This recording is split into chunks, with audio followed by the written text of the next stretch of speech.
Hi friends, ఈ వీడియోలో మనం ఈరోజు జరిగిన గుజరాత్ టైటన్స్ ఆర్సీబీ మ్యాచ్ యొక్క రివ్యూ తెలుసుకుందాం.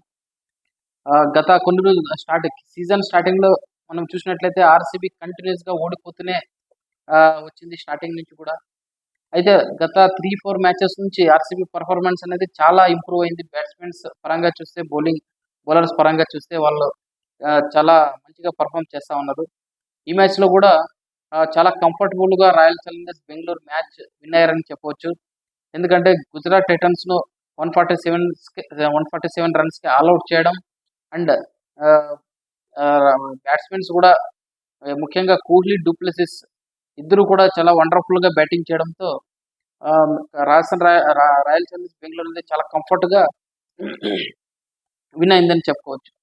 అయితే మ్యాచ్ విషయానికి వస్తే స్టార్టింగ్ టాస్ అనేది ఆర్సీబీ గెలవడం అనేది ఒక లక్కీ విషయంగా మనం చెప్పుకోవచ్చు. ఎందుకంటే పిచ్ అనేది గ్రాస్ నుండి ఉంది, బాల్ హోల్డ్ అవుతూ వస్తూ ఉంది. కాబట్టి బ్యాట్స్మెన్లకు కాస్త ఇబ్బందిగా అయ్యే అవకాశం ఉండడంతో డూప్లెసిస్ చాలా తెలివిగా టాస్ గెలిచిన వెంటనే ఫీల్డింగ్ ఎంచుకోవడం జరిగింది. దీంతో గుజరాత్ టైటన్స్ అనివార్యంగా బ్యాటింగ్కి రావడం జరిగింది. స్టార్టింగ్ నుంచి కూడా బౌలర్ల ఆధిపత్యం అనేది కొనసాగింది గుజరాత్ టైటన్స్ పైన. మనం గమనించినట్లయితే సిరాజ్ స్టార్టింగ్లోనే మెయిన్ పెద్ద వికెట్లను తీయడం జరిగింది. వృద్ధిమాన్ సాహా, గిల్ అవుట్ అవడంతో పూర్తిగా గుజరాత్ టైటన్స్ బ్యాట్స్మెన్స్ డిఫెన్స్లో పడడంతో అండ్ స్ట్రెస్కు కూడా గురయ్యారని చెప్పవచ్చు. ఎందుకంటే వచ్చిన బ్యాట్స్మెన్స్ వచ్చినట్టుగానే పెవిలియన్కి వెళ్ళిపోతా ఉన్నారు.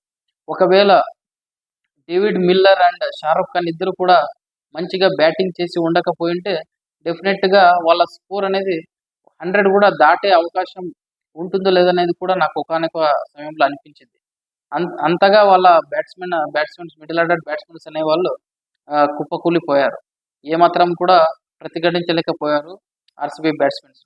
అయితే David Miller and Shahrukh Khan ఇద్దరు కూడా నిలదొక్కుని వాళ్ళిద్దరే అరౌండ్ 30+ రన్స్ చేయడంతో ఈ మాత్రమైనా స్కోర్ వచ్చిందని మనం చెప్పుకోవచ్చు.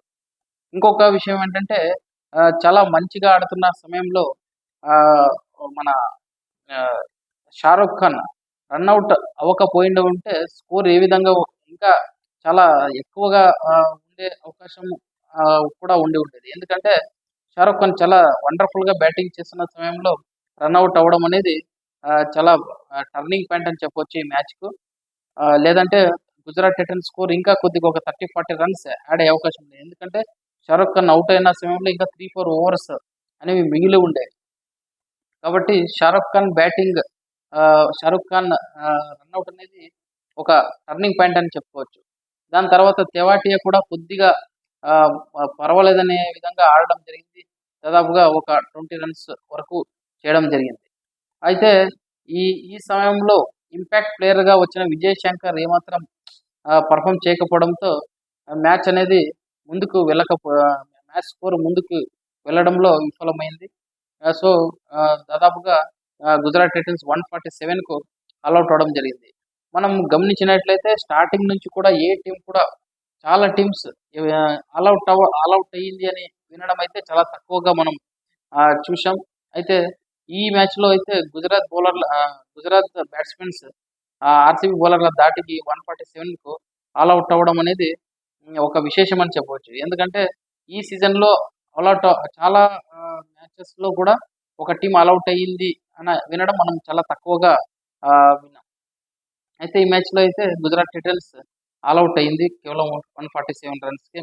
దీంతో ఆర్సీబీ అనేది ఒకే ఒక ప్లాన్తో రావడం జరిగింది. ఎంత సాధ్యమైతే అంత తొందరగా మనం మ్యాచ్ను ముగించాలి, అటాకింగ్ మూడ్లోనే వెళ్తే తప్పితే మనం మన రన్ రేట్ను పెంచుకునే అవకాశం లేదు అనే ఒక ఉద్దేశంతో స్టార్టింగ్ నుంచే కోహ్లీ, డూప్లెసిస్ అటాకింగ్ మూడ్లోకి వెళ్ళిపోవడం జరిగింది.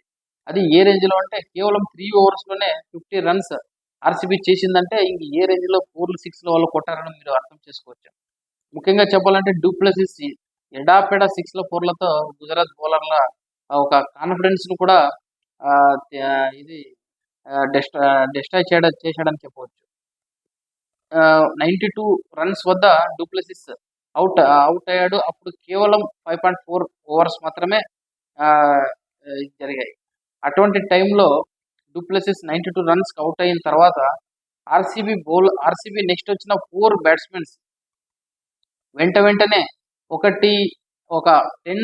10 రన్స్ లోపే 4 బ్యాట్స్మెన్స్ వాళ్ళ స్కోర్స్ 10 రన్స్ లోపలే ఉండగా వాళ్ళు అవుట్ అవడంతో ఆర్సీబీ అనేది చాలా ఒత్తిడికి గురైంది. ఎందుకంటే ఇంత బాగా ఆడుకుని వచ్చిన సమయంలో ఒక్కసారిగా 5 మంది కేవలం 25 రన్స్ వ్యవధిలోనే అవుట్ అవడం అనేది టీంను కొద్దిగా కలవరపరిచింది. అయితే దినేష్ కార్తిక్ మ్యాచ్ను చాలా ఎక్స్పీరియన్స్డ్ బ్యాట్స్మెన్ కాబట్టి దినేష్ కార్తిక్ మ్యాచ్ను చాలా సింపుల్గా మ్యాచ్ను గెలిపించాడని చెప్పవచ్చు. అయితే ఈ క్రెడిట్ మాత్రం పూర్తిగా మనం విరాట్ కోహ్లీకి డూప్లెసిస్కే ఇవ్వచ్చు. ఎందుకంటే వాళ్ళిద్దరి కాంట్రిబ్యూషన్ 92 రన్స్ కేవలం 5.4 ఓవర్స్లో. అయితే మనం డూప్లెసిస్ తర్వాత మీరు గమనించినట్లయితే 4 బ్యాట్స్మెన్స్ చాలా వెంటనే అవుట్ అవడం జరిగింది. మీరు గమనించినట్లయితే జాక్స్ లాస్ట్ మ్యాచ్లో సెంచరీ కొట్టిన జాక్స్ కేవలం 1 రన్కే అవుట్ అవడం జరిగింది. దాని తర్వాత గత 3-4 మ్యాచెస్గా చాలా బాగా ఆడుతున్న పటిదార్ కూడా కేవలం 2 రన్స్కి అవుట్ అవడం జరిగింది. మ్యాక్స్వెల్ 4 రన్స్కి అవుట్ అవడం జరిగింది. దాని తర్వాత గ్రీన్ కూడా ఒకే రన్కి అవుట్ అవడంతో చాలా మందికి డౌట్స్ వచ్చాయి.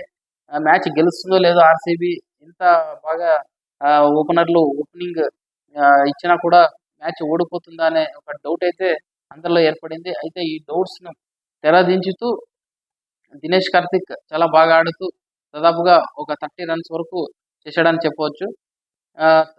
దినేష్ కార్తిక్ చాలా ఎక్స్పీరియన్స్ అంతా ఉపయోగించి ఆర్సీబీ ఓడిపోకుండా మ్యాచ్ని అయితే విన్ చేయగలిగాడు. సో ఈ క్రెడిట్ మాత్రం ఫస్ట్ గుజరాత్ టైటన్స్ను 147కే పరిమితం చేసిన బౌలర్లకు ఇవ్వచ్చు. అయితే ఓపెనర్లు విరాట్ కోహ్లీ అండ్ డూప్లెసిస్ కూడా వాళ్ళ వంతుగా కృషి చేసి చాలా వండర్ఫుల్ ఓపెనింగ్ ఇవ్వడంతో మ్యాచ్ అనేది విజయ తీరాలకు చేరింది ఆర్సీబీ టీం అనేది. ఏదైతేనేం ఆర్సీబీ చాలా వండర్ఫుల్గా పర్ఫామ్ చేస్తుంది. లాస్ట్ 3-4 మ్యాచెస్ నుంచి వాళ్ళ ప్లే ఆఫ్ అవకాశాలు ముందు ఎలా ఉంటాయనేది త్వరలో తెలియబోతోంది. ఇది ఈ మ్యాచ్ రివ్యూ. మీకు ఒకవేళ ఈ రివ్యూ నచ్చినట్లయితే ఎక్కడ తప్పులుగా నేను చెప్పింటే క్షమించండి. దీన్ని ఇంప్రూవ్ చేసుకునే అవకాశం ఇవ్వండి నాకు.